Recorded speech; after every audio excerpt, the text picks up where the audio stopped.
Bonjour à tous, le dernier point de « Demain nous appartient ». Notre actualité du jour portera sur « Demain nous appartient ». Spoiler. Samuel montre son visage dans la vidéo sur laquelle George enquête.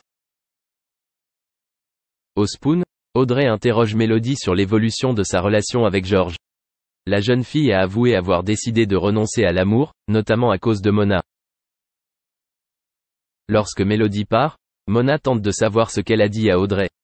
La deuxième personne a révélé qu'il n'y avait rien de nouveau car elle n'a donné aucune chance au couple d'être intime. Avant de se rendre à l'hôpital avec Victoire, Adeline lui a rappelé qu'elle s'était engagée après leur soirée fondue de la veille.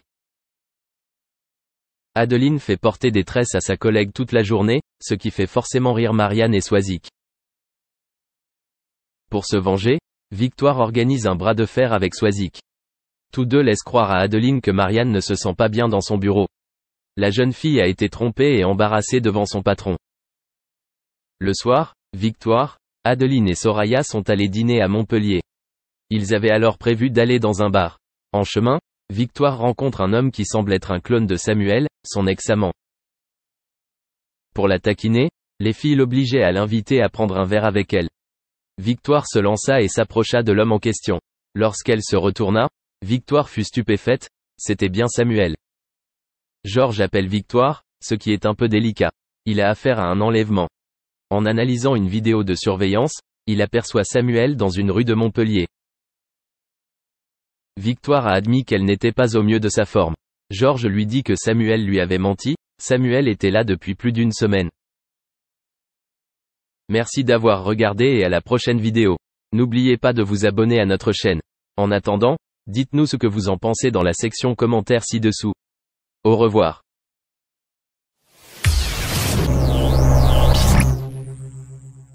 Alors que 2021 se termine bientôt, Actu People vient d'apprendre que Laetitia, la dernière femme de Johnny Hallyday, a encore une grande ardoise auprès de l'administration fiscale française. La maman de Jade et Joy n'en a pas fini avec sa guerre avec le fisc. Entre les dettes laissées par le grand chanteur et son train de vie luxueux, il y a un fossé considérable selon plusieurs sources. La somme a fait l'effet d'un coup de tonnerre. Ces fameux 30 millions d'euros choquent les fans du taulier. Comment ont-ils fait pour accumuler autant de retard sans se soucier des conséquences plus tard? Johnny avait-il conscience de l'ampleur du désastre? Impossible à savoir tant Laetitia Hallyday fait le blocus autour de ces informations confidentielles. Pour autant, elle essaie d'avancer avec ce fardeau sur les épaules. Pour la première fois, elle a accepté de s'en dire davantage à nos confrères de Paris Match. On le voit bien sur les réseaux sociaux. Laetitia Hallyday a adopté le pays de l'oncle Sam et la réciproque est vraie. Même ces deux princesses vont à l'école là-bas. Dernièrement, c'est le fils de son nouveau chéri qui a rejoint cette tribu pas comme les autres. Revenue en France le temps d'une inauguration d'un monument en l'honneur de son défunt mari, elle se doute bien que des journalistes en profiteront pour l'intéresser au sujet qui fâche. Malgré la qualité du concert à Bercy et la présence de tous les amis musiciens de l'idole des jeunes, elle semble ailleurs.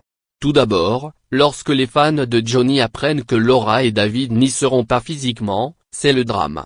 Certes, la fille de Nathalie Baye a écrit une merveilleuse lettre. Elle la confie à la maire de Paris, Anne Hidalgo. Cette dernière a tenu sa promesse et l'a lue. Mais le cœur n'y était pas. Quant à l'aînée, Laetitia Hallyday affirme l'avoir sollicité à de nombreuses reprises, sans obtenir gain de cause. Certes, l'affaire autour de l'héritage semble aujourd'hui derrière eux.